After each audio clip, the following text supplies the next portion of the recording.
Won't believe Rio de Janeiro.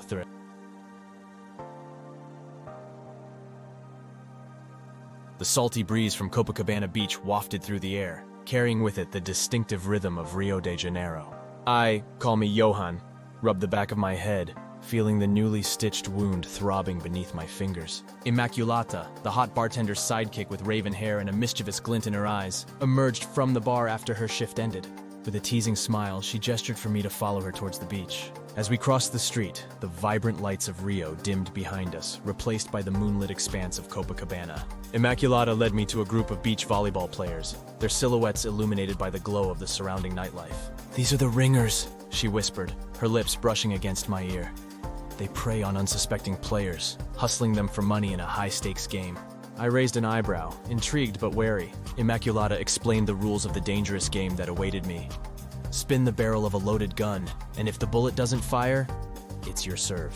"I live my life one serve at a time," I replied. Immaculata still wasn't convinced I knew what I was getting involved in. The beach ringers were masters at the art of deception, pretending to be bad players until the moment of truth. The memory of Paul Newman and Tom Cruise in The Color of Money flashed in my mind. I realized I had to think like a hustler's hustler to survive this bizarre game. The match unfolded with intensity, both sides accusing the other of cheating. A crowd of scantily clad beachgoers gathered to witness the seedy side of Rio that the tourism board concealed. With the revolver pointed at me, I took a deep breath as the trigger clicked, signaling that the serve was mine. Immaculata strategically positioned herself in a distracting bikini, causing the opposing team to stumble over each other in their blinded attempts to receive my serve.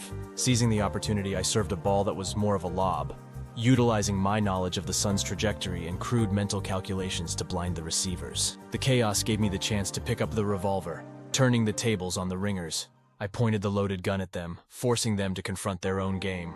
Uncertainty painted their faces as I uncocked the revolver, twirled it theatrically, and nonchalantly tucked it into the front of my Speedos. "Why not? I absolve you," I declared, surprising them with my willingness to let them off the hook. Elated and relieved, they jumped and high-fived, realizing the stroke of luck they had encountered. A volleyball shark who had outsmarted them.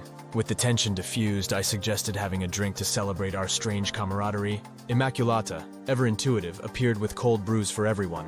From the proceeds of the match, I repaid her on the spot. She suggested we team up, form an LLC or an S-Corp.